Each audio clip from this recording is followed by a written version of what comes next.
Hello friends, स्वागत है आप सभी का मेरे channel Shiv twin flame journey पर। माय लविंग ट्विन सोल्स, आप सबों को बहुत बहुत प्यार एवं आभार।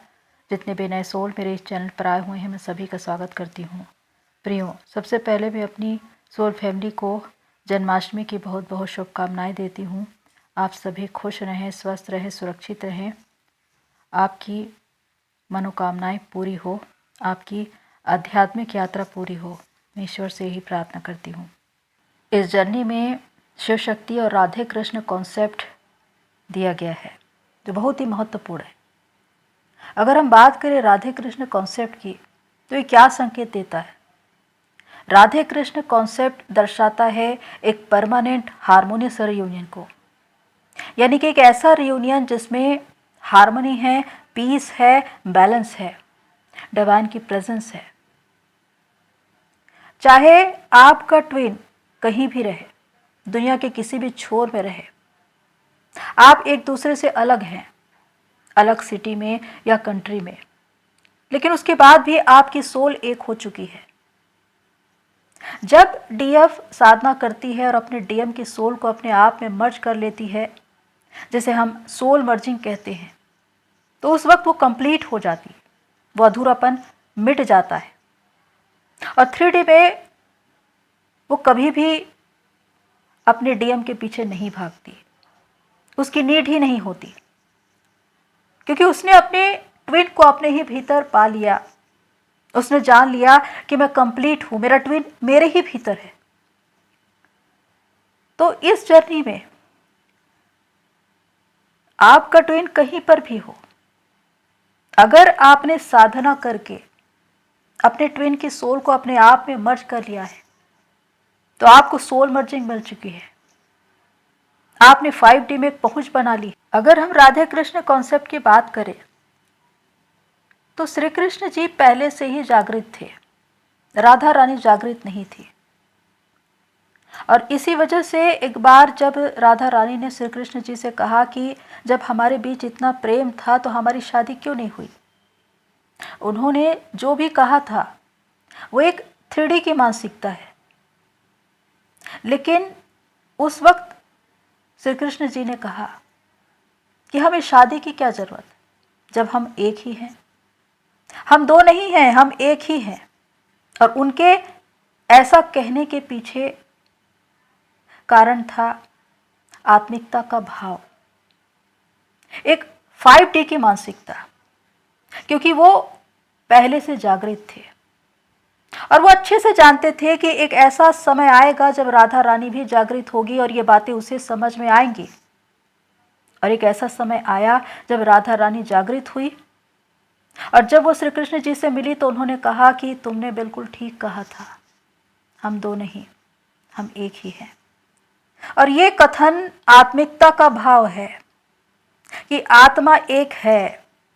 आत्मा भले ही दो रूपों में दिखाई देती है, एनर्जी के फॉर्म में, लेकिन 5D में वो हमेशा एक होती है।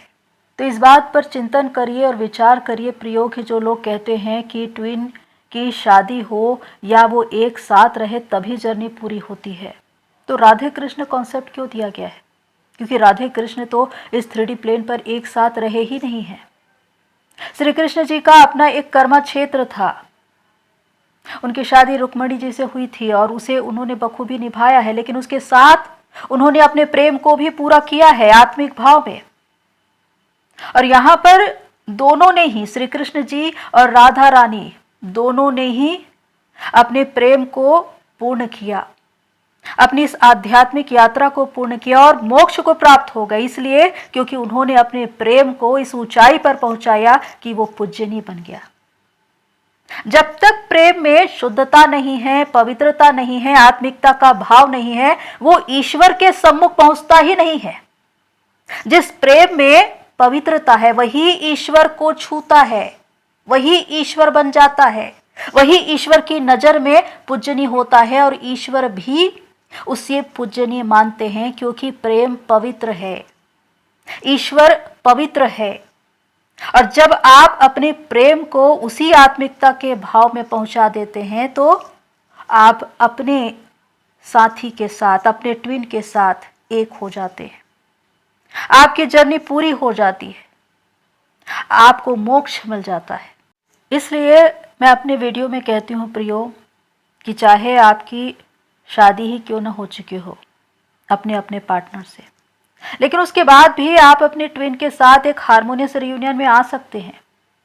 आप अपने प्रेम को पूर्ण कर सकते हैं, आप मोक्ष को प्राप्त हो सकते हैं, आप अपनी जर्नी को पूरा कर सकते हैं, क्योंकि ये एक आत्मिकता का भाव है। आपका शरीर चाहे कहीं भी रहे, आपकी आत्मा को एक होना है, और इस जर्नी में आत्मा ही तो सर्वोपरि है, क्योंकि ये आत्मा की ही जर्नी है। और इसीलिए तो हमें शारीरिकता के भाव से ऊपर उठकर आत्मिकता के भाव में आना है। अपने आप को शरीर नहीं बल्कि आत्मा के भाव में देखना है, एक एनर्जी के फॉर्म में देखना है, और वही 5D की पहुंच होती है। इस जर्नी में शिव शक्ति और राधे कृष्ण कॉन्सेप्ट को समझना है प्रियो। शिव शक्ति कॉन्सेप्ट में डीएफ साधना कर रही है ताकि वो अवेकन हो, और उसके बाद उनके डीएम भी अवेकन हो। डीएम जो कि 5D में अवेकन है, लेकिन 3D में वो अवेकन नहीं है।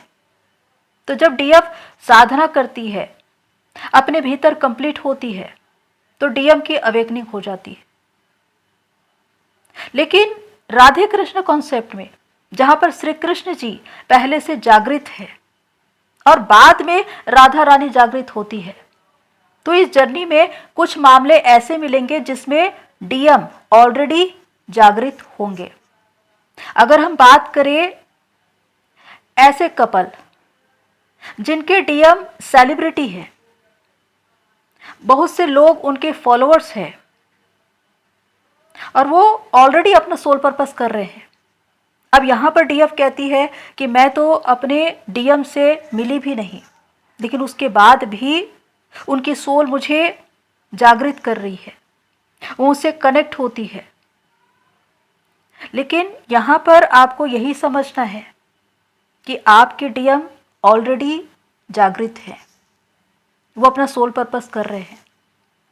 वो आपको 5D में मैसेज दे रहे हैं कि आप जागृत हुए, आप अपने सोल पर्पस से जुड़े, क्योंकि आपको ऐसा लगता है कि वो अवेकन नहीं है, वो कब जागेंगे, कब इस सोल कनेक्शन को पहचानेंगे। पर वास्तविकता ये है कि वो तो ऑलरेडी अवेकन है, अपने सोल पर्पस से जुड़े हुए हैं। तो अब बारी है आपकी अवेकनिंग की।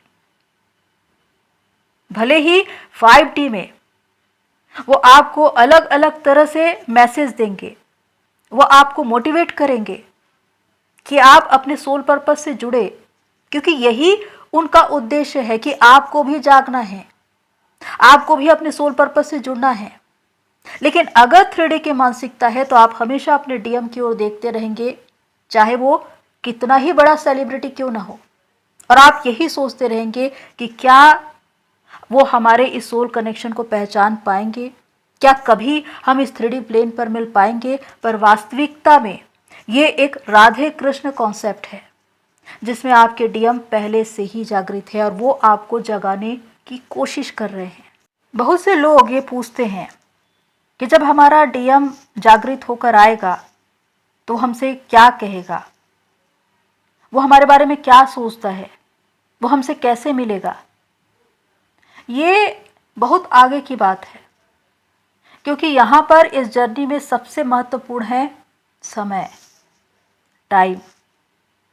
कि जब समय गुजरता चला जाएगा, आप अपनी जर्नी को पूरा कर चुके होंगे, जब आप स्वयं अपने रियल फॉर्म में आ चुके होंगे, तो आप चेतना के एक ऐसे स्तर पर होंगे जहां पर आपके मन में ये प्रश्न होगा ही नहीं, क्योंकि आपके सारे प्रश्नों के उत्तर आपको अपने आप मिल चुके होंगे। आप ये जानते होंगे कि आपका ट्विन अगर आएगा तो वो आपसे क्या कहेगा।